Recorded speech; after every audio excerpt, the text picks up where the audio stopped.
Shampooing ng pasyente, yung last time nag-present ako for bed bath para sa kanya. So normally kapag ginagawa yung hair shampooing, kasama na rin siya ng bed bath. At the same time, next procedure nun is yung pagpapalit ng kanyang higaan. So ano yung hair shampooing? So hair shampooing or hair washing is the washing of the hair para sa mga patient natin na hindi na makatayo or do their own hair washing. So ano yung purpose niya? So obviously para maging for personal hygiene ng pasyente natin, para maging refreshed din sila, and to promote yung hair growth ng pasyente natin. So ano yung mga dapat nating i-consider kapag meron tayong pasyente na kailangan nating i-hair wash? So sabihin mo natin sa pasyente na i-start natin yung hair washing natin. Like always, introduce yourself, introduce the process of the hair washing, and assess natin yung condition ng pasyente natin kung kaya nila mag-participate sa hair washing procedure. And as always, yung hair washing natin, i-check nyo muna sa physician niya kung angkop ba doon sa condition niya na i-hair wash siya. Kasi mamaya may cancer siya, hindi naman pala pwede.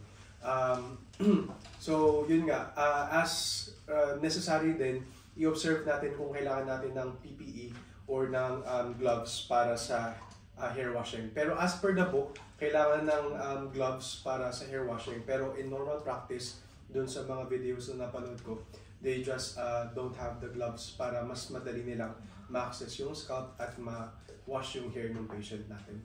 So, yun. Yun nga. Another things to consider is i-check natin kung meron decrease na pakiramdam yung pasyente, lalo na yung may people with neuropathy or people diagnosed with diabetes. Can you go back to one slide pa? So yung bullet number 3, yung contraindications. What are the contraindications for hair shampoo? When should you not give hair shampoo? Colon cancer. Depende po sa condition ng patient. But in general, when ka dapat hindi nagbibigay ng hair shampoo? Does not contraindicated neck hyperextension. Neck hyperextension. Pag may severe vertigo yung patient or may so may vertigo, may mga dizziness, may mga headache, so hindi natin binibigyan yan. Or may neck, head, spine injury. Kasi di ba mag-hyperextend? Ito yung extension, ito yung hyperextension kasi dapat hair shampoo ka. So imagine if I have head injury or neck injury or back injury, magaganon ako, it will worsen the situation, right? So that is contraindicated. Okay? Next na. Ayan na pala, vertigo. Okay. At saka yung may mga people with peripheral and neuropathy issues. Okay, cool. So ano yung equipments natin? So I've only brought the essentials na available sa facility. Pero ito yung mga provided nung equipments natin for hair shampooing. So may blower tayo, which is optional, warm water shampoo and conditioner. Optional din yung conditioner natin, gloves, PPE, comb and brush, water picture, protective pads, shampoo board, gown, and bucket towel and gown. So meron tayong 2 types of shampoo board, yung traditional shampoo board natin and yung modern na shampoo board, which is yung inflatable version. So yung generic na shampoo board, kailangan mo pa ng picture, tapos kailangan mo din yun nga, yung mga buckets para i-transfer natin yung water natin doon sa patient. Pero doon sa modern natin, sa inflatable shampoo board, meron na siyang kasamang hose na naka-extend doon sa bucket niya. Tapos meron na rin siyang drain area doon sa bottom niya. Kung drain, yung para doon na ma-drain natin yung drainage. Parang journal.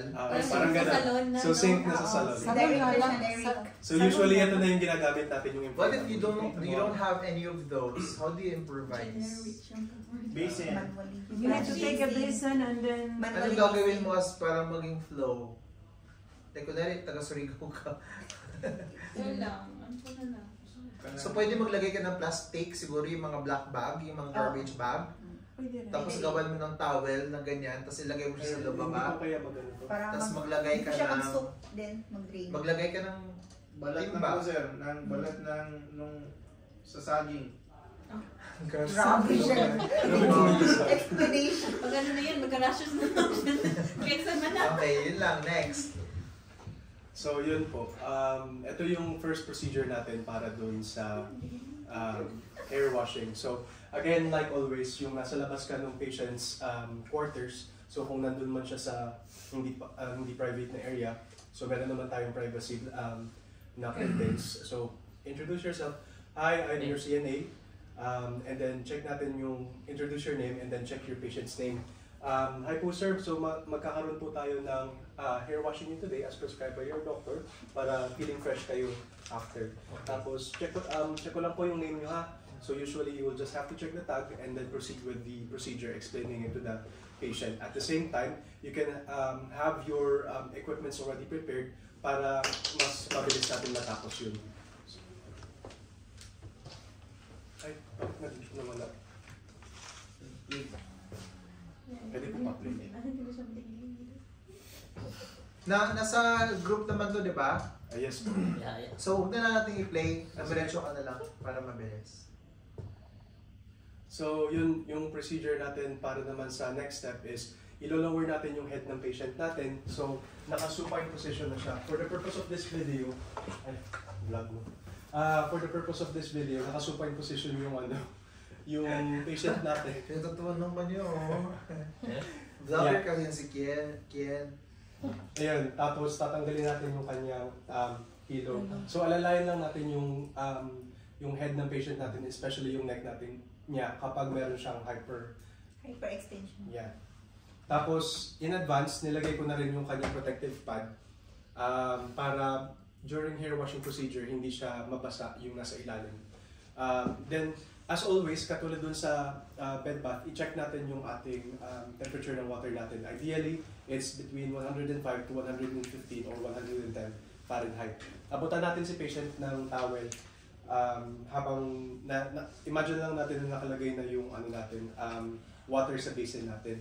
I-hand natin kay patient natin yung towel natin. Tapos, sabihin mo na lang sa kanya later kung ano yung gagawin niya doon. And then, kunin natin yung ating traditional na shampoo board, ipi-place natin siya under with sa patient. So, under ng shampoo board, nakalagay na dito yung ating basin, tapos start na natin yung hair washing process. So, with the picture, kuha ka na lang dito ng tubig or kaya doon sa inflatable, meron ng naka-attach na rubber na hose or faucet. Tapos, gently, na ilalagay natin yung... wait lang, hindi mo ba i-cover yung... Ay, sorry. Yes, yun pala yun. So kaya natin inabot yung kanyang towel. Sasabihin natin sa kanya, sir, sir, para mas comfortable ka at para hindi rin mabasa yung mo, lagay lang natin dito sa kanyang mata or dito sa my forehead area niya. So mas usually kasi ang ginagawa na lang ng mga nurse is dito na lang, cover lang, ganyan. Tapos pag may ear cuffs pa kung kailangan, yung para sa parlor, para maiwasan ng pagpasok. And then, towel also. Tapos yun nga, dahan-dahan na lang natin nilagay yung water niya, tapos kausapin niyo na lang si patient para hindi siya uncomfortable dun sa process. So is the water okay with you? Yes, tapos start na natin mag-shampoo. Sir, tumataas na pala yung hairline niyo, sir. Hindi na makakalimutan. Pa-address na, pa-address. May laban! Patay tayo yan, bro. Ikala ko wala. Hindi, gagamitin mo. So yun. So after nun, during that procedure, nung hair washing natin, avoid natin yung mga redness, sores, pati yung mga cuts na kung meron si patient natin. At the same time, i-assess din natin yung head ni patient natin kung meron silang mga prolonged head injury or mga sustained head injury na bago lang nung hindi pa siya na-admit. So, ito yun. Ako na lang. Cover ko na nga. Next po. Ito na yan? Yes po. Yeah. Next po. Oh. Tapos yun, so na-wash na natin, nagkaroon na tayo ng shampoo sa kanya, so i-rinse na natin siya. So gently again, scoop natin yung water, and then as always, i-monitor lang natin yung nasa ilalim ng ating yung container natin sa ilalim. So kung puno na siya, tapon natin bago natin mag-rinse ulit, tapos start the process again. So as much as possible, tanggalin ko lang to. As much as possible, wash lang natin yung hair ni patient natin hanggang sa matanggal yung shampoo sa kanya. Tapos optional, tanong natin kay patient na, Sir ma'am, gusto niyo po ba ng conditioner lagay natin sa hair niyo? Kapag pumayag naman siya, nagbigay siya ng consent niyo, then proceed with the process ulit. Yung process natin is rinse, wash, and then Wash, rinse, and And dry. yung hair ng patient natin. So, yun nga. After na nun, complete na yung washing process ng patient natin. Tanggalin natin yung washboard natin, i-prepare natin yung ating towel natin malapit sa inyo or kaya malapit doon sa counter kung saan kayo nag-prepare. So, once na matanggal natin, lagay lang natin sa tabi, i-place lang natin under sa kanya yung ating towel. Next slide, sir. Next slide. Yun. So, yun nga. At the same time, habang medyo dry na yung hair ni patient natin, i-continue lang natin siya gently lang para magka-avoid tayo ng mga injuries or anything sa kanya or sa soreness niya. And at the same time, optional din naman kung sasabihin mo kay patient na i-blower siya. Yung i-blower natin yung hair ni patient. Kung hindi naman i-blower yung hair ni patient, pwede naman natin siyang i-gently comb yung hair natin. So ito yung general na process natin for washing the hair. Pero again, meron tayong different na hair types. Meron tayong sa itim, sa Asian, tapos sa European. So kapag Asian kasi yung hair, most likely mas manipis. Kapag African, better consult with your head nurse kung ano yung best care para sa African hair and sa other hair types. So, yun po.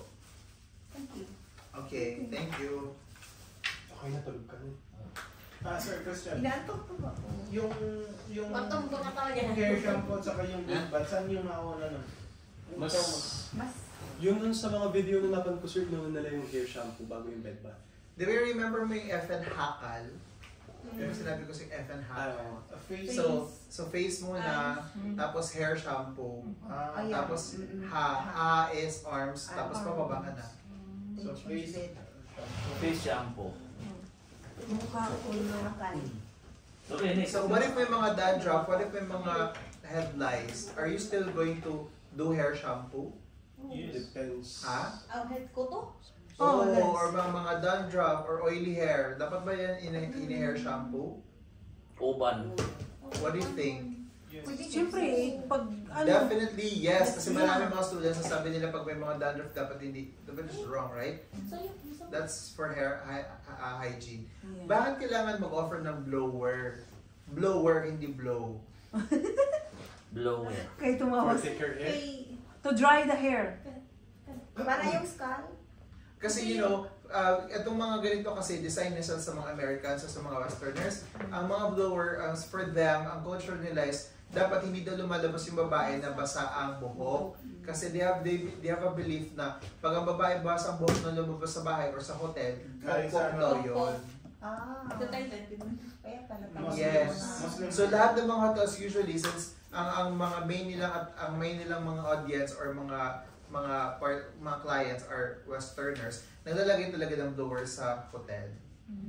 Tapos, especially if you're in a cold country, tapos mabasa ang ubok mo habang lumalabas ka sa mga snow, ganyan, masakit ang ulo. Sa Philippines, is the other way around, no? Dapat nalabas tayo na basa ang buhok. Para fresh. Para ipakita na maligo ka. feeling ko sir dapat dry ng hair pag lalabas. Sa pokpok, sir. Depends sa boundary niya. So, if ever na mag-short time kayo, may mga hair caps naman, di ba, na para hindi mabasa ang buhok. Dalawa yan. Para kunwari, after mo ng break, mga 3 hours break, okay ka pa rin, para hindi ka naman nabasa. Nalala mo ba yun? Basa sa ulan. Yun ba yun? Wala, Sir Roy? Okay, cool. Sino na next? Ito rin. Ikaw na. Ikaw sila ini sir. May Lynn. Meron pa ano? Lynn, ikaw. Ikaw live. Wala. Ano live? Nata, wala na. Asa man? Kasi mga pagkukulo. Ito, gupit na naman. Kiri, Ako, mahaba akong para kuko. may tuon. Kukostiil. Haba ang kukostiil. Ala, nilka. Ako dai, oh. Taas man ako. Ay, magmay man ako. Kundin mo. Dara, oh. Nilka. Pwede na niya. Kamay lang, oy. Ako dai, Ayan na. taga-tagas gamay ako dai. Ayun na. Ayun na lang. Sa, Nail care ka, di ba? Nail care. Upuan. So, itong nail care, part din to nung bed bath dapat ni Ken, diba? So, F and A is arms, kasama yung hands at saka finger. So, while you're preparing, bakit tinatawag yung hand care na manicure, tapos sa paa naman is Pedicure. Pedicure, front feet and Pedicure. Ang Alot. pedicure is mabilis lang. Pedi means, feet. di ba pedicab, gamit ang paa, or pedicure, so gamit yung sa paa, or pedal sa paa also. Pag mani, ang Latin ng mani Hapwak. means hands. Hindi siya pera. Hand. Hand. Hand. Tapos ang manicure, bakit cure? Bakit hindi manicare? manicure. Pedicare? Bakit hindi? Para Kasi cure. inaayos. Parang Actually, yung nilagaan. cure is actually the Latin of care. Care. So, cure or cura or care. Kaya hand care or foot care. So, remember again na itong mga ginagawa natin for hygiene purposes is not for spa intended. Intended to maintain yung hygiene ng patient natin. So, hindi mo